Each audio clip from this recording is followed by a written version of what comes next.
meu coração ficou. Mas foi no teu olhar que eu sosseguei. Juro, encontrei um caminho pra seguir. Foi só te olhar que o meu mundo parou. E a minha vida mudou da noite pro dia. Mudou da noite pro dia. Até ontem só queria beijar na boca. Vida louca e bebedeiras. Até ontem eu queria morrer solteiro. Mulheres e gastar dinheiro sem norte nem sul. Hoje o que eu quero é casar contigo. Quero ser o teu melhor amigo. Mulher da minha vida, meu coração ficou. Quero ser fiel a ti, ao teu lado renasci. Mulher da minha vida, meu coração você mudou. Mas foi no teu olhar que eu sosseguei. Juro, encontrei um caminho pra seguir. Foi só te olhar que o meu mundo parou. E a minha vida mudou da noite pro dia. Andar de mãos dadas pelo jardim. Quero ficar contigo até o fim da minha vida, até o sol brilhar.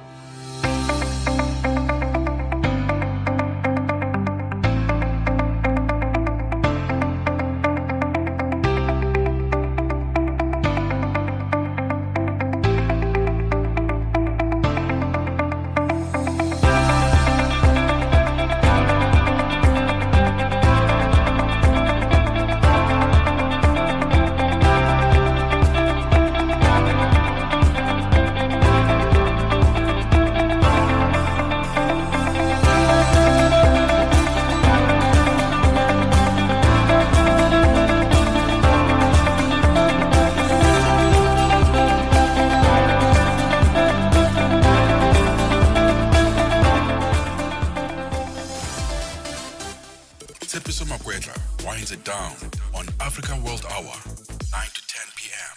It's a Friday evening, time for Africa World Hour indeed. We're on for 60 minutes, 2100 hours to 2200 hours as we bring you the very latest news from the heart of Africa to all corners of the globe. One platform story.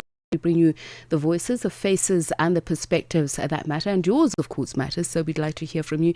Do send us a WhatsApp voice note or a message on +27 63 406 9126. Let's start with your top stories this hour.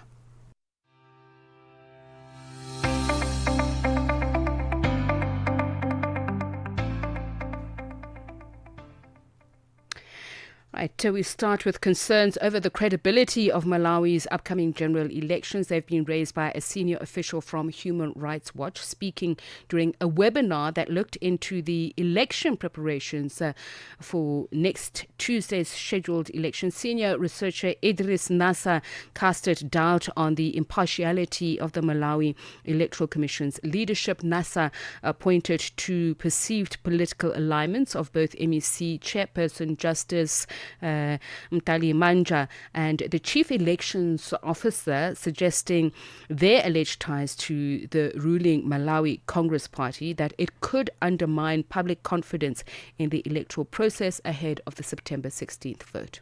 Justice Mtali Manja is perceived to be closely aligned, either by family relations or by her own conduct, to the ruling Malawi Congress Party. There are allegations, some of them have to be proved, that she is actually tied closely by family ties to the former leader of the Malawi Congress Party, which is the ruling party currently. And also the conduct of the chief elections officer himself, a known, wouldn't say sympathizer, but his allegiances are widely perceived to be closely aligned to the ruling Malawi Congress Party.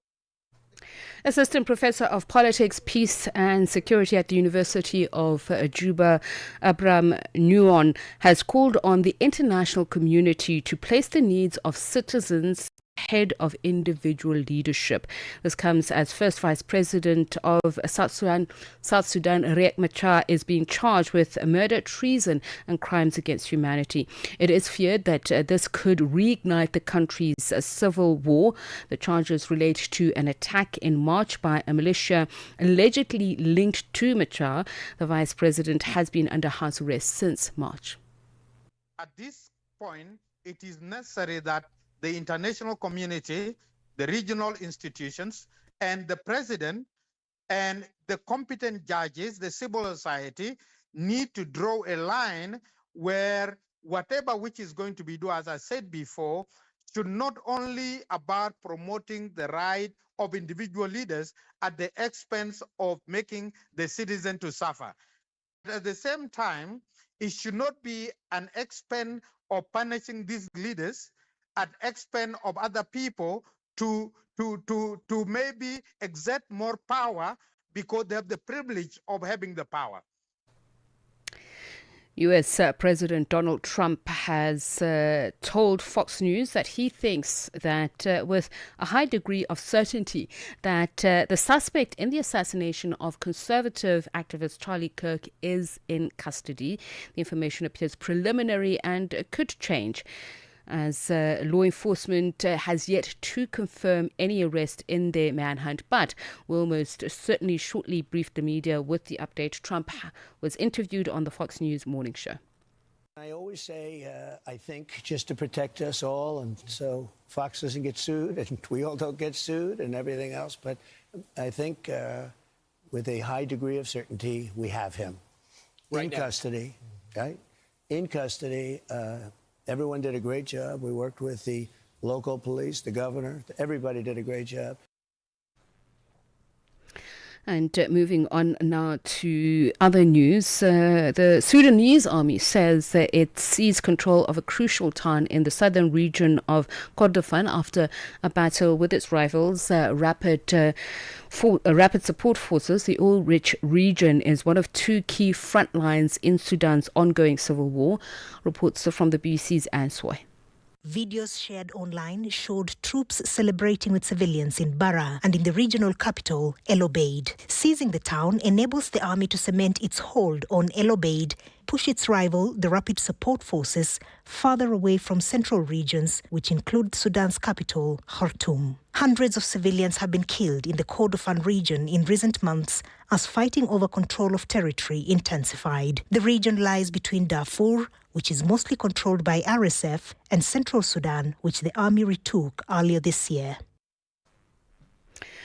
And finally, Israel has intensified its military offensive in Gaza City, issuing a fresh evacuation order for the Palestinian territory's largest urban area. The BBC's Waya Davis has the details. Israel's military operation in Gaza continues. There are airstrikes overnight, more buildings destroyed, and today Israel has issued yet another warning to the 1 million or so residents of Gaza City to move further south. It's named 6 areas in central Gaza and 8 areas in southern Gaza towards which it says people can move, and that's in anticipation of what is thought to be a big Israeli ground offensive in Gaza City. Africa World Hour, unpacking global headlines from an African perspective. And it's 7 minutes past 9. Let's go straight to our top story this hour. And it's about the rising Ebola outbreak in Kasai province of the Democratic Republic of Congo. Joining us now is Dr. Otim Patrick, Program Area Manager for Emergency Response at the WHO Regional Office for Africa. Dr. Otim has extensive experience managing Ebola outbreaks, including in Uganda and Sudan. And he joins us now to speak to us about the latest outbreak. A very good evening to you, Dr. Otim, and thank you so much for speaking to us. Good evening, and thank you for having me. So we understand that the Ebola cases that have been reported in Kasai have doubled in a week. Can you just share with us the WHO's immediate actions to contain this outbreak and what has happened since it was detected? Thank you very much. Yes, so just to start off, I think where we are today, based on the latest data, we have 25 confirmed cases that have been reported in the Bolape Health Zone of Kasai Province. And out of this, unfortunately, we have so far lost 14. And so we have a case fatality ratio of around 56%. So yes, the outbreak is concerning at the point where it is. And in the last 1 week, we have been accelerating efforts so that we can be able to contain this. We have done a number of things. One, in terms of establishing coordination at the field level, we have supported the Ministry of Health, and working with other partners, we have deployed senior emergency management experts on the ground now in Bolape, who are working to try to organize the different pillars of the response, from surveillance, contact tracing, up to safe and dignified burial, so that we have the full package of intervention being implemented. Secondly, protection of healthcare workers and ensuring that we have the right supplies for the response. And then we have deployed 12 tons of supplies that have also been delivered on ground, so that we have the appropriate PPEs, the medicines that are required for the symptomatic management, and all other relevant supplies. The third is really trying to ensure that we have appropriate clinical management of the patient, so that we can reduce on this high mortality. And therefore, we have deployed experts who have experience in managing Ebola cases, and they are working with their colleagues on ground to try to improve on the quality of care that is being delivered. And then, in addition to this, vaccine is a critical tool which has become available for this species of the Ebola virus, and therefore the vaccines arrived on the ground today, and we expect that tomorrow they will start the vaccination, so that we can target the contacts and their contacts, as well as the frontline healthcare workers. And then a critical aspect of this response is engaging the communities, so that they can be able to understand what are the risk behaviors that can increase their chance of catching the virus, how do they protect themselves and their families, and how can they be able to work together with the responders to prevent further spread of this outbreak. And this community engagement has been intensified across all the communities where cases are being reported from. Given what you've said, Kasai is remote and with poor infrastructure. How much of a negative impact has this had on response efforts? So yes, Kasai is particularly the Bolape Health Zone, which is the hotspot now, has been very, very difficult to access. It is more than 3 days drive from Kinshasa to be able to reach there. So it really slowed our initial action to be able to get the teams and the supplies on ground. Otherwise, we would have been much, much ahead now in terms of the response. But in the last 48 hours, we've made significant progress working with our colleagues in WFP and the UN mission to DRC, MONUSCO. We have been able to position a helicopter which started operations today, and it started airlifting the vaccines, the personnel to the ground. So now we are able to move much faster. We have cut this distance, which used to take 3 days, to now hours, and we are moving the supplies and the personnel to the ground. So we should be able to catch up with in terms of the time that has been lost in the last 1 week. And I want to look at the 4 districts where the outbreak has spread. And if the figure is correct or incorrect, please correct me. I understand that it's claimed 16 lives thus far. What is the death toll, and what are the major factors that are driving this rapid spread?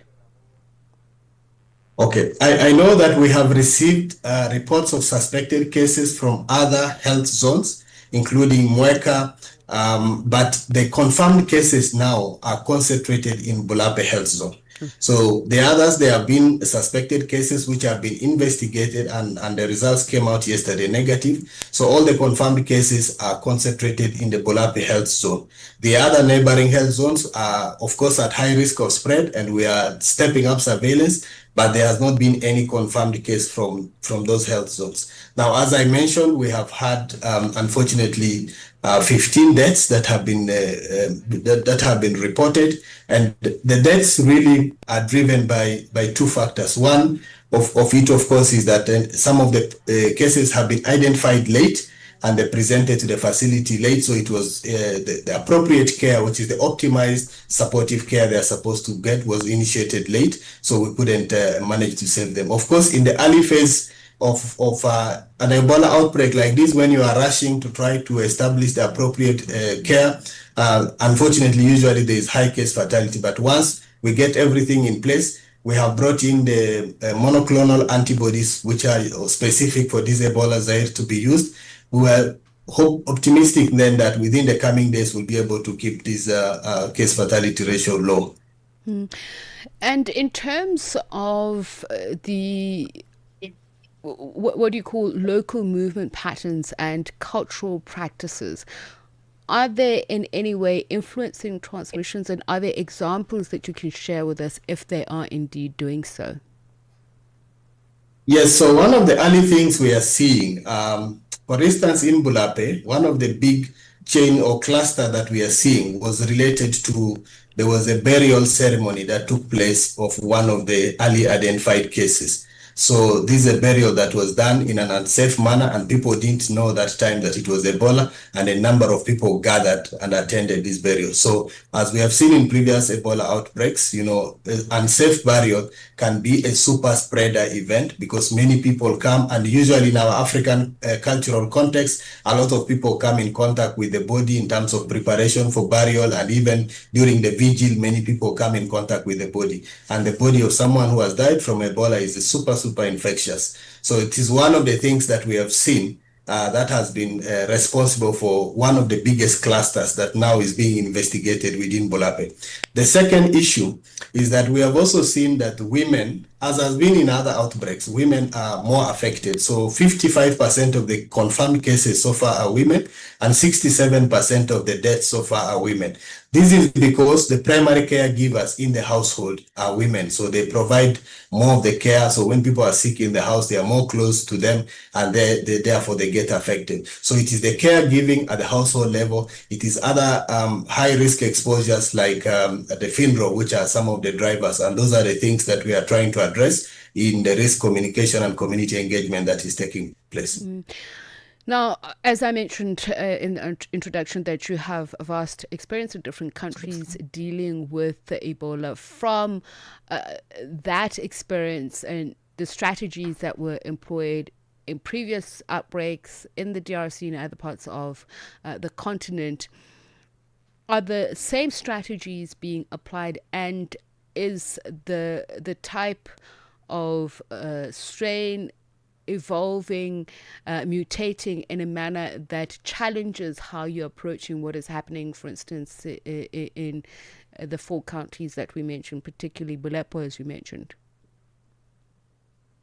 Thank you. So in terms of the strategy, when it comes to Ebola Zaire in specific, which is the one that we are dealing with now, the strategy that we have adapted in the last few years with the vaccine being licensed and also therapeutic being available. So really it rests on 5 critical tenets. One is we have a very good case investigation surveillance system where you are able to identify and list all the contacts and follow them up. This is the initial step, which is very, very important, so that you are able to map your chain of transmission.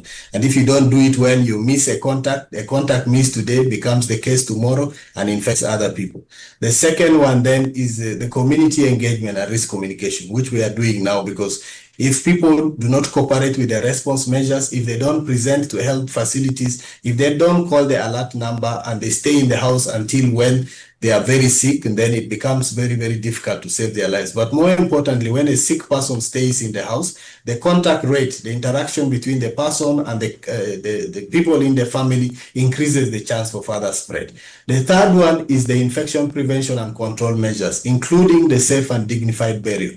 So ensuring that in all the surrounding facilities, there are screening of people coming in, because Ebola initially presents like the common illnesses we know. It presents like malaria, like typhoid in the initial phases. So it's very difficult to identify early. So there has to be a measure to be able to screen when you are in an area where we have active outbreak. And then you implement hand washing, hand hygiene, you put appropriate PPE for the healthcare workers, so that they can be able to protect themselves. And then when a person dies, we ensure that it's buried in a dignified manner by a trained team, so that they don't infect other people. The fourth issue is then the early initiation of care. so that the people can be rushed to a facility, designated facility where there's appropriate level of protection. They are managed with an aggressive supportive care. And then lastly, the other arm is now the vaccination. So the vaccination for Ebola Zaire specifically, we use the ring approach where we identify a case, we list the contacts around the case, and then we list the contacts of these contacts. So we do what we call the ring vaccination strategy. So we are making a ring around this case. And this is the same that we are going to apply in this. We have applied the other 4 elements. The vaccination was the one remaining, and we are going to start that since we have the vaccine on ground now. Well, thank you so much for speaking to us, Dr. Otim. Much appreciated your time and, of course, your insights. Dr.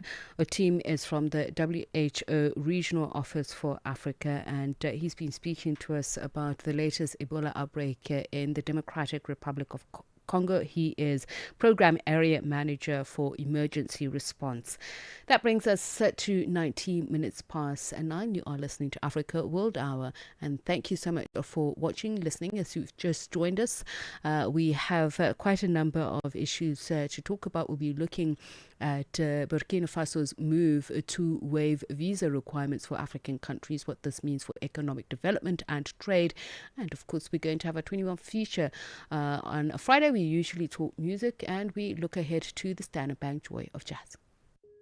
Nkhanza zokhudza amuna ndi azimayi kapena kuti gender-based violence GBV zikuwononga mioyo komanso kuphwasula midzi. Zikuchitika m'manyumba, m'masukulu, malo ogwirira ntchito ndipo kwambiri mwakachetechete. Koma sizikuyenera kupitirira. Mukazimva yankhulani. Ngati mwakhuzidwa funani chithandizo. Chifukwa kusachita chilichonse sikuthandiza. Mverani kuma wireless onse 14 a SABC kuchokera lachitatu pa 23 mwezi uno wa Julai kuti mumve zokambirana, malangizo, masewero, zionesero za maphunziro ndi mafunso okhuza nkhanza za amuna ndi azimayi ndi akatswiri, anthu opulumuka ku nkhanzazi, kukhazikitsa lamulo komanso dziko lonse lokhuzidwa ndi nkhanzazi. Zonsezi pa wireless yomwe mumayikonda ya SABC. Imbirani pa nambala 0800 428 428 kuti munene za nkhanzazi kapena kupeza chithandizo. Nkhanza zokhuza amuna ndi azimayi zimatha ndi inu. Uthenga ukufikani kuchokera ku SABC. At the forefront, the most pressing issues on Africa World Hour with Tshepiso Makwetla. Channel Africa. And at 20 minutes past 9, we move on to our next story, which is a conversation we're having now with Diana Chiyangwa, who is a freelance journalist and associate with the Oxpeckers Investigative Environment Journalism. And she speaks to us about this COP30 heading to Brazil this November, and also something new that is on the agenda, that is for the first time information integrity or the fight against fake news and misinformation will be part of the central theme. We're seeing a worrying rise in disinformation, we're told, and both the UN and the World Economic Forum have flagged it as a major global risk. This isn't just about politics, it's also about undermining trust in science and creating deep polarization, especially in the climate debate. So we are joined now, as I mentioned, by Diana Chiyangwa, freelance journalist. A very good evening to you, Diana, and thank you so much for speaking to us. Good evening, Tshepiso. So let's just first start. We've just recently seen the M20 summit where information integrity was high up on the agenda and formed part of the declaration to be passed on to G20 leaders. So in this context, tell us about the program that you're going to take part in Denmark. What do you see and what do the organizers see as a single most significant outcome of the ACS2, Africa Climate Summit 2, that could shift Africa from rhetoric towards real actionable climate solutions where, misinformation could actually counter this? Let me start by saying that I'm currently on a reporting fellowship on the global climate crisis in the era of fake news, alongside other 25 journalists across the globe. Danida Fellowship felt it necessary to equip journalists and also give us a platform to collaborate with scientists to fight misinformation. So this is in preparation, as we have said, this is in preparation for the COP30 that is coming up in November in Belém, Brazil. Diana, I don't know what happened, but we lost sound on your connection. I'm not sure if you inadvertently muted yourself. So you were talking about Brazil and going to look forward to that summit. If you could just pick up from there. All right. So the program that we are currently participating in is to kind of equip journalists with tools to fight misinformation and also a platform to collaborate with scientific researchers across the globe. That is in preparation of the COP30 that is coming up in November in Belém, Brazil. So you speak about COP30, that is still going to happen in November. But as I mentioned, we've just seen this week wrap up with the Africa Climate Summit 2. So the second of its kind taking place in Addis Ababa. And some of the countries, particularly Ethiopia, where it was being held, showcasing the various projects that they see the global south, in particular Africa, can, challenge rhetoric and take charge, take ownership of the global climate action plan. In the past, what types of misinformation would then make lie of, say, what leaders actually committed to, the declaration that came out of Addis? Actually, I didn't follow the declaration that was in Addis because I was traveling to Denmark. But however, what we have seen is the growing misinformation, not only in Africa, but globally. It mainly is on adaptation and mitigation that delays also the climate action among leaders across the globe. Okay.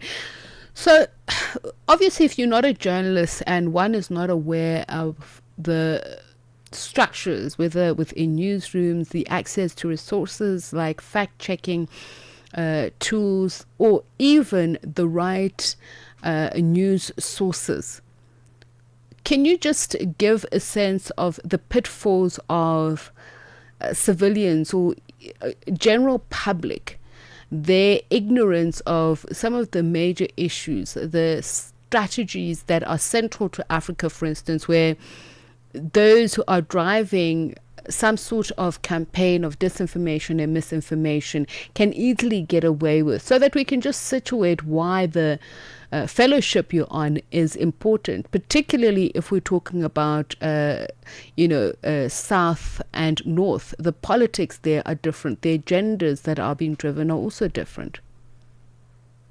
I think my colleagues and I, we had agreed on one thing, especially in the Southern African region, that if newsrooms can equip journalists with fact-checking skills, I think it will help us to be the drivers of climate science, and it's our responsibility as well as journalists to inform the public with correct information. However, what is missing is the lack of knowledge around fact-checking. I think I'm one of the luckiest. I am currently on another fellowship that is funded by Code for Africa and Norway Democracy. So for the past 6 months, I've been doing quite a number of fact checks, of which climate change is also part of the fact checking claims that I've been working on. And the challenge that I can tell you now is to find a platform to publish the claims, the fact checks that I've been working on. But however, also the other thing that I have found along the way is that, as you mentioned, climate change can be political. As much as we find these claims, especially on social media platforms, because that is where most of misinformation can be found. Also, the challenges of being targeted as journalists when you try to debunk and try to make the public aware of what is climate change, and trying to also educate the public that climate change is real. But there are barriers in trying also to let out this information. So sometimes as journalists, we resort to publish those fact checks without our names on the byline. But if you could just give us examples that are, as we say, it's important to tackle information integrity because it can be a global risk. Can you just give us examples of how not only it will impede a progressive climate innovation compact, but also how it could put people's lives at risk, the environment at risk? Can you just give us examples of, because I'd imagine if you're doing a fellowship, you would have to tackle those specific examples. Yes, absolutely. One example that I can give you is the flood in Umtata. When those floods happened, there was quite a number of misinformation on those floods, and I think it was fueled in a way that nobody's even paying attention about what happened in Umtata.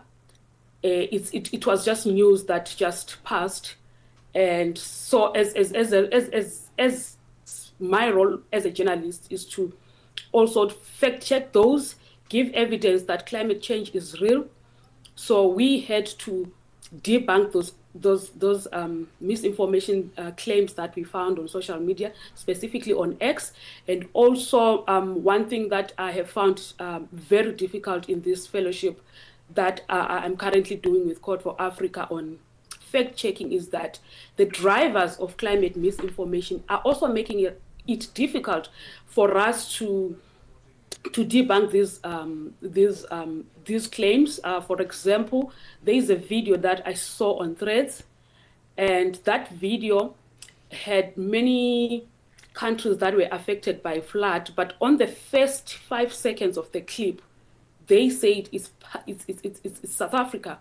But when I did the debunk and fact check those claims, I found out that it was somewhere in Philippines. So what happens? What they do now?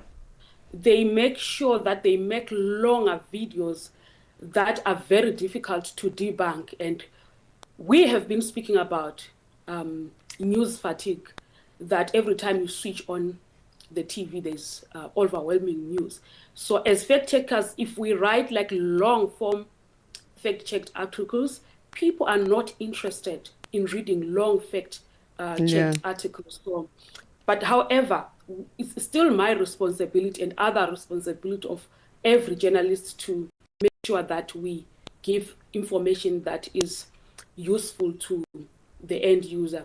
That is our audience. All right, Diana, thank you so much. I really appreciate your time, your insights, Diana Chiyangwa, for ensuring that climate journalism in Africa isn't just reactive, but strategic and accountable. And that's why she is, as she says, on this fellowship with others in Denmark ahead of the COP30 summit in Brazil.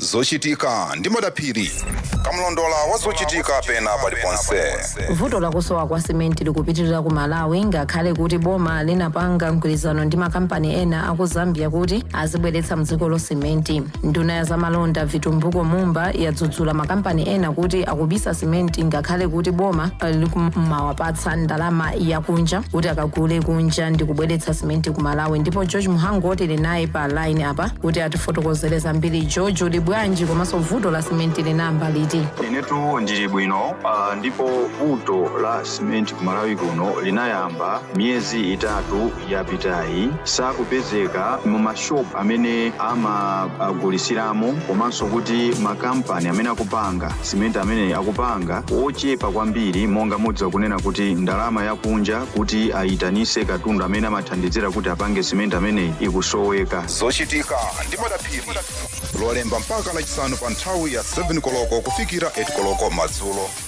pa Channel Africa. 1 hour one continent, one voice. Africa World Hour with Tsepiso Makwetla on Channel Africa, the African perspective.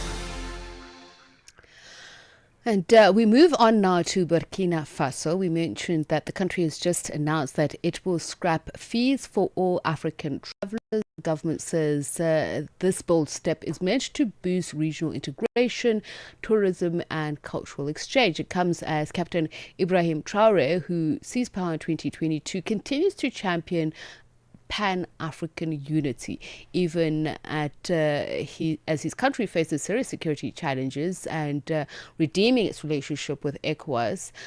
But what does this really mean for trade, economic development and the balance of power, we ask? To answer this question, we're joined now by Ibrahima Kane, Senior Policy Advisor at Open Society Foundation, to help unpack the wider implications. A very good evening to you, and thank you so much for speaking to us, Mr. Kane.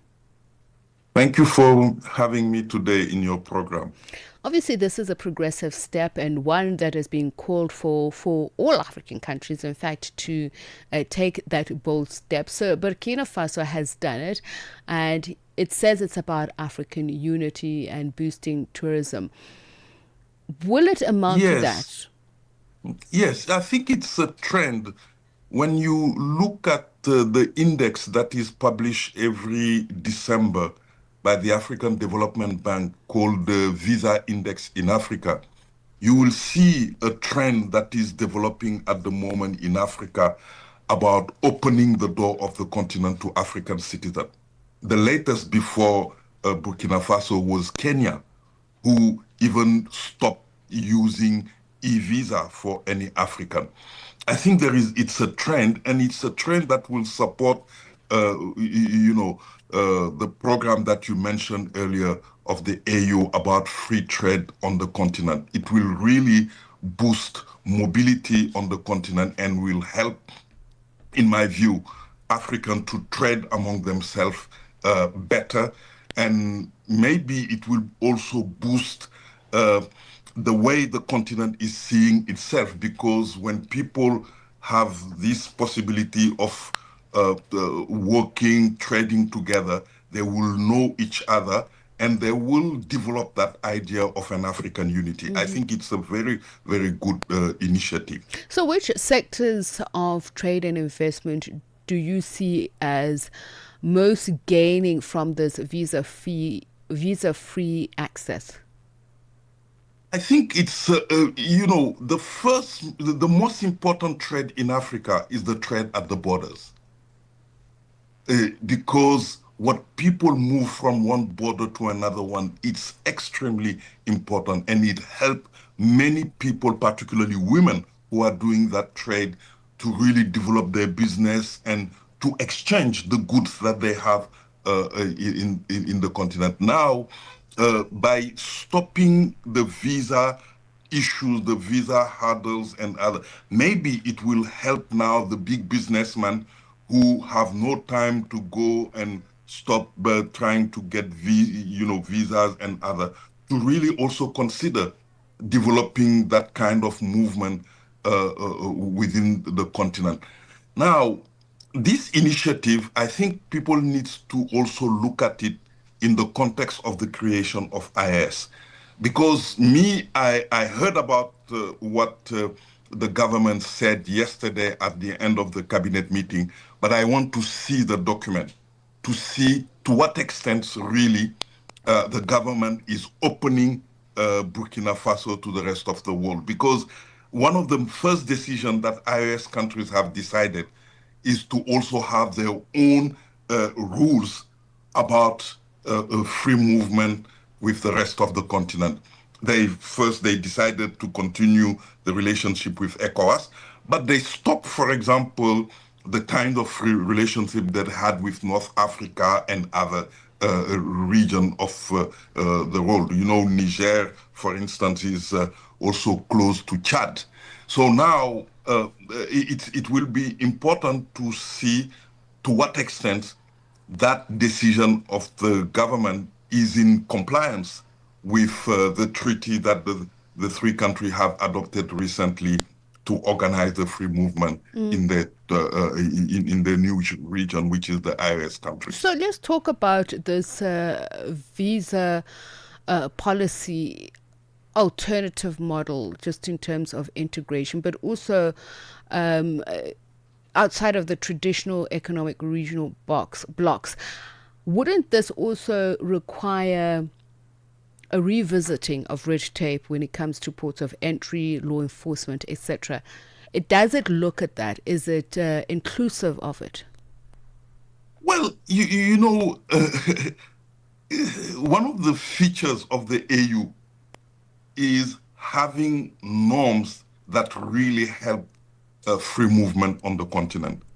You know, the AU, when it was adopting the free trade treaty, also adopted at the same time a free movement treaty. The free trade treaty has almost 50 ratifications. The other one has not even reached six ratification. The free movement treaty has not reached 6 ratification. That also tells you about, you know, the difficulty that we have in Africa to understand the way our African leaders think. If you want trade to develop, you need to open your borders. You need to make sure that people come freely and go out freely. But you cannot just say goods can move and people cannot move. I think there is a need here to really look at, you know, the way some countries, particularly Southern African countries, the way they also look at the free movement of good, because of good and people. Because when you want people to do trade with you, you should also allow the person to come in your country to do trade and to go back to their country. It's easy to do in West Africa.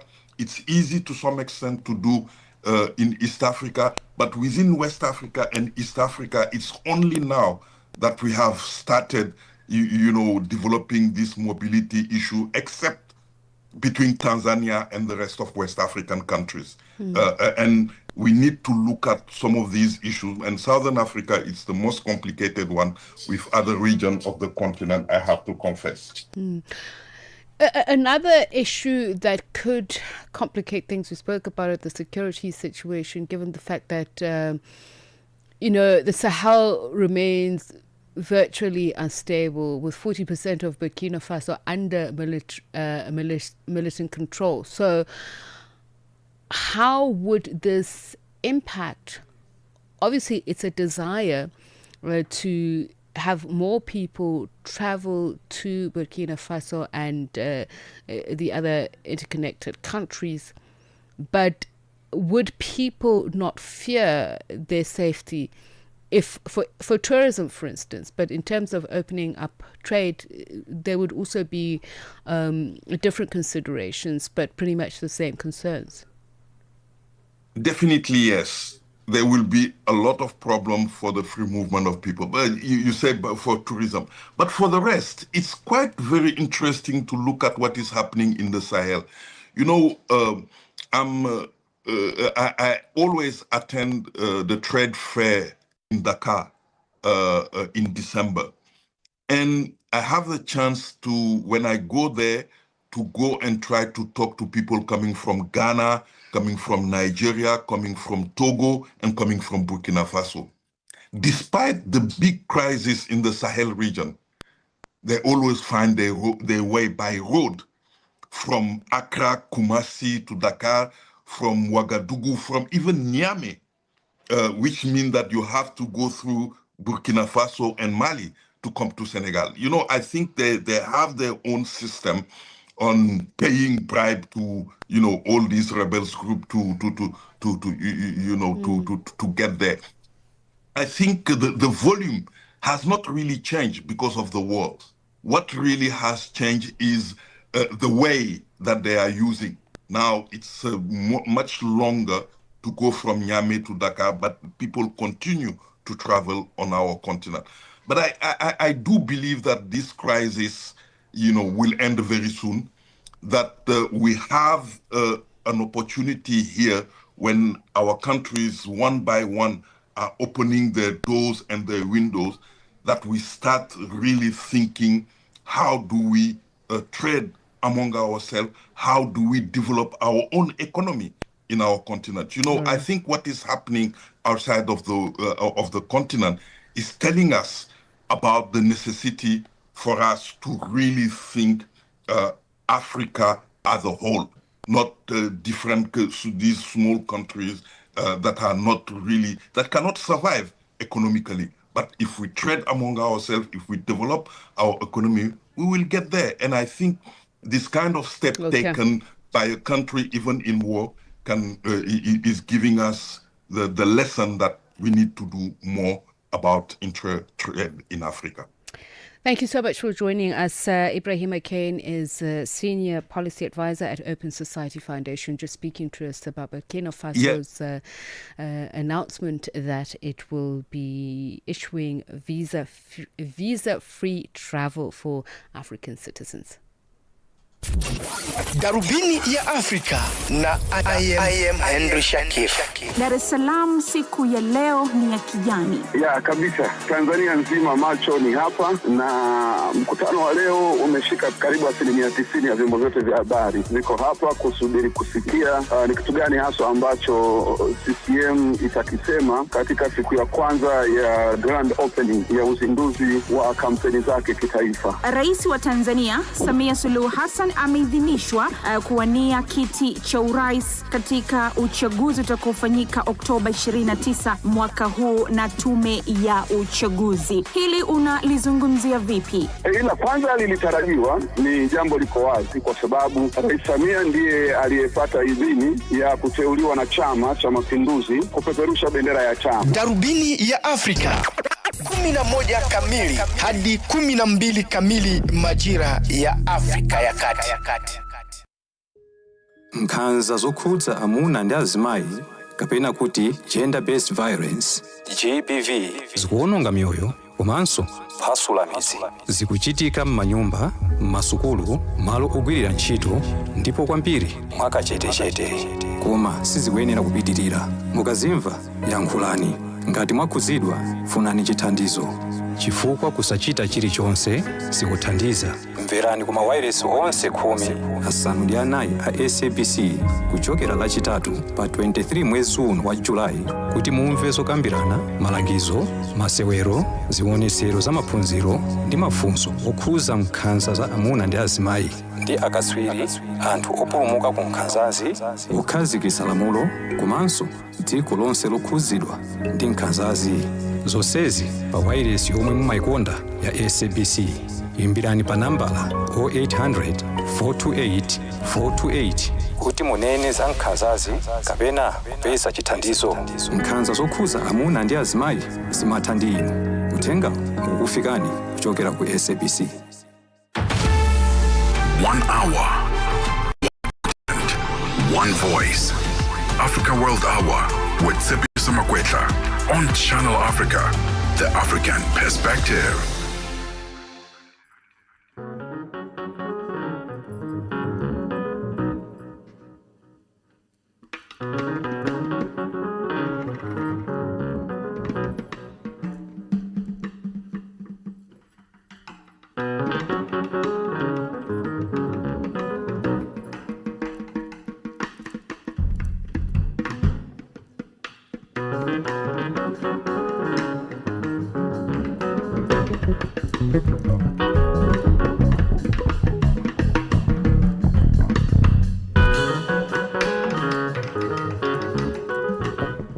If you're not intrigued yet, if you're not enticed yet, well, you will be. Those are the sounds of our guest this evening. And so we celebrate South Africa's most innovative and soulful jazz voices, born in Soshanguve, a township situated in South Africa's capital, Pretoria, shaped by a powerful family legacy of music, and now standing on firmly her very own shoulders and light, Thandi Ntuli has carved a space that bridges our past, present and future through sound. From her debut album, The Offering, to her deeply reflective and spiritual project, Black Elijah and the Children of Merah, she continues to create music that is as personal as it is universal. So with Standard Bank Joy of Jazz Festival around the corner, we're honored to welcome Thandi Ntuli to Africa World Hour. Thandi, welcome, and such beautiful piece of music. It sounds like something I definitely want to listen to live. Thandi, are you with us? I apologize. Let's turn down the music so that we can hear you. So welcome once again. I hope you could hear me over that beautiful piece of music. So the Joy of Jazz is coming up, and as I was saying that, your music, the experience, I can already imagine myself there live. What has been the reception to, your body of work from the beginning up until now? Obviously, for all of us, there's growth along the way. Yeah, I think the reception of my music is something that I could never have expected.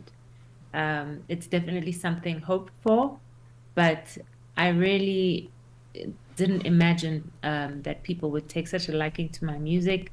And also, I think I was very moved by the way that so many people who are young and sometimes younger than me also enjoying the music that I make. So yeah, I think it's been surprising a lot of the time. How would you describe your music and the experience that you want to evoke? And I'd be interested to know if the way that you prepare for a festival, a live audience, is the same that you would maybe for even a more intimate concert setting.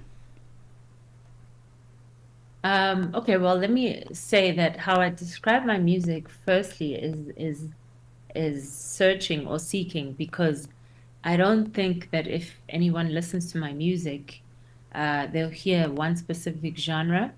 And I think that's what I enjoy about the fact that I play jazz music, is that jazz is the genre that allows you to draw from so many different influences. So I think I would describe it in that way.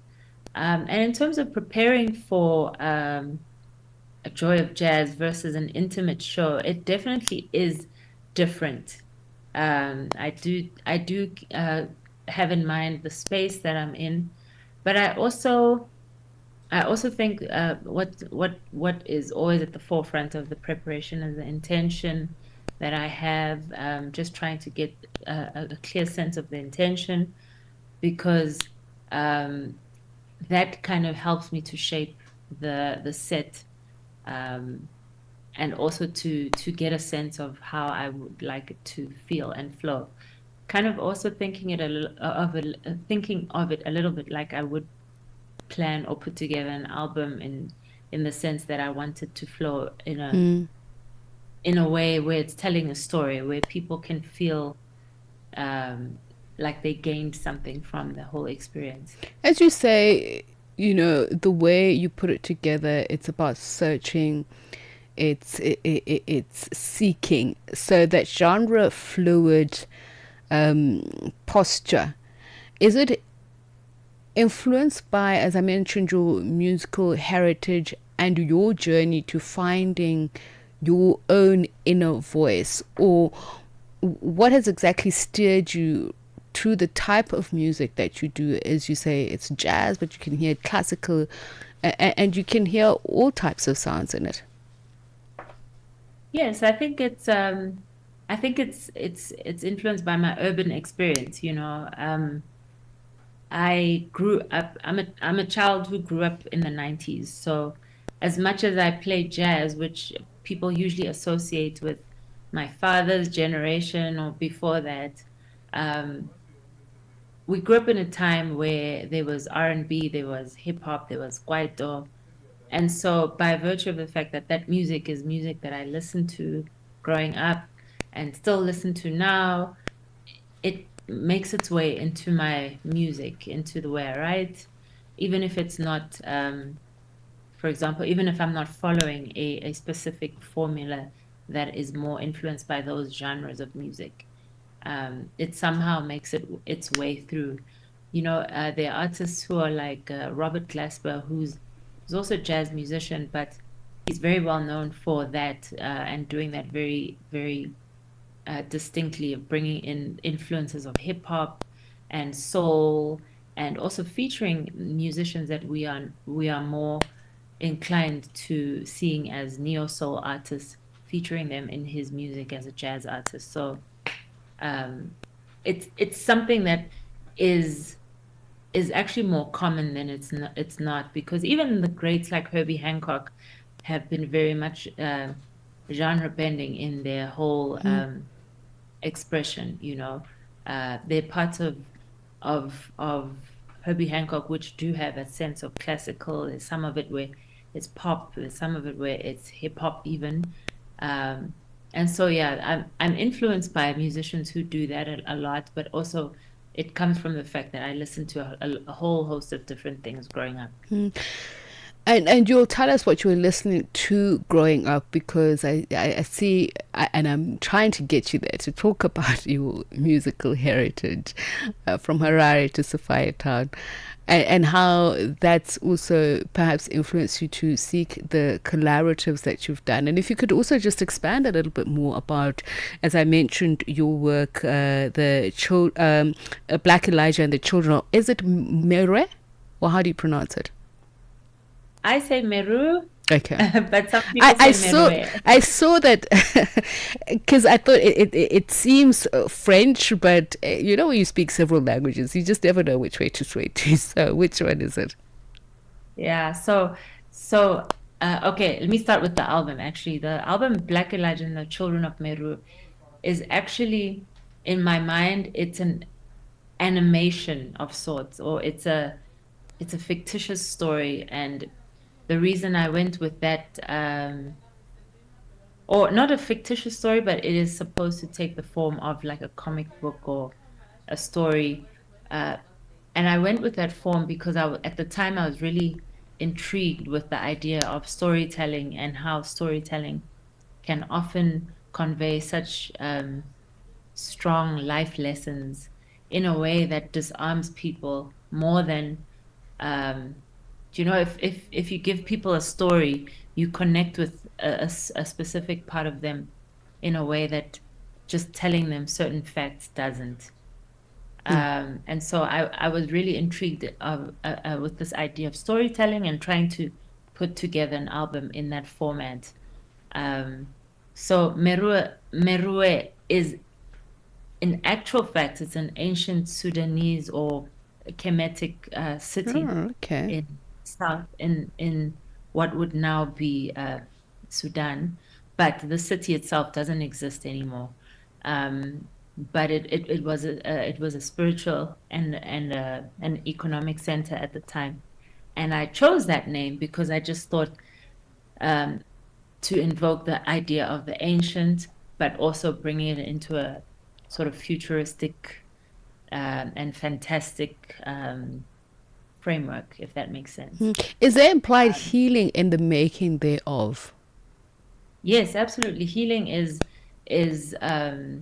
the core message of it, and really for me it's like a sequel to my album, my sophomore album, Exiled, because Exiled was an album that for me really was stating the issue, stating the problem, asking the questions, and in many ways it was a very heavy album, both to make and also in terms of some of the subjects that I dealt with.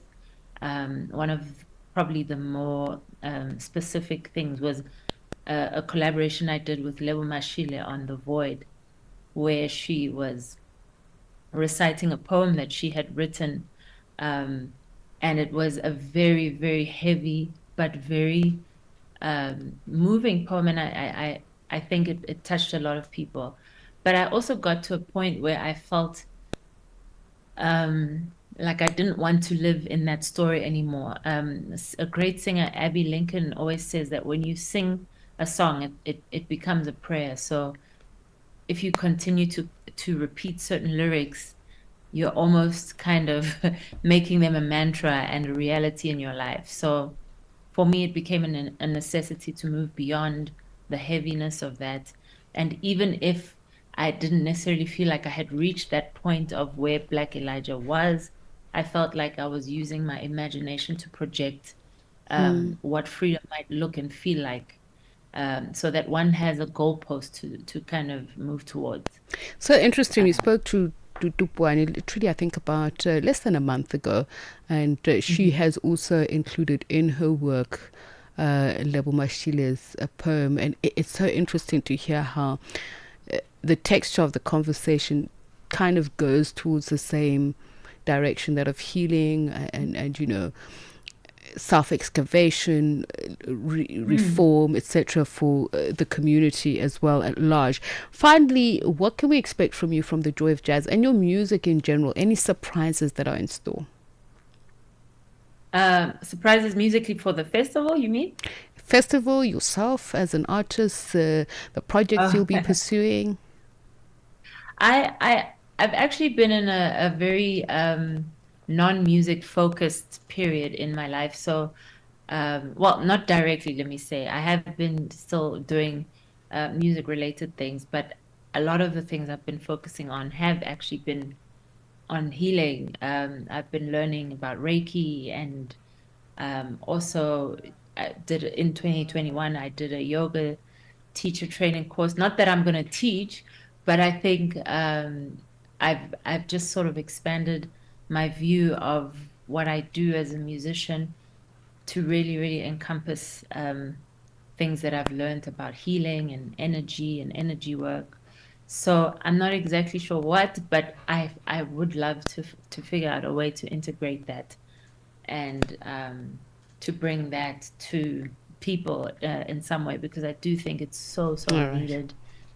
And then in terms of the festival, I think you can just expect a good time. My intention is to bring some great parts of our past back, because as you may know, and as many people may know or may not know, the band Harare was quite a visionary band in the sense of what they stood for, and the bands that they eventually also influenced, coming from the 70s in that period.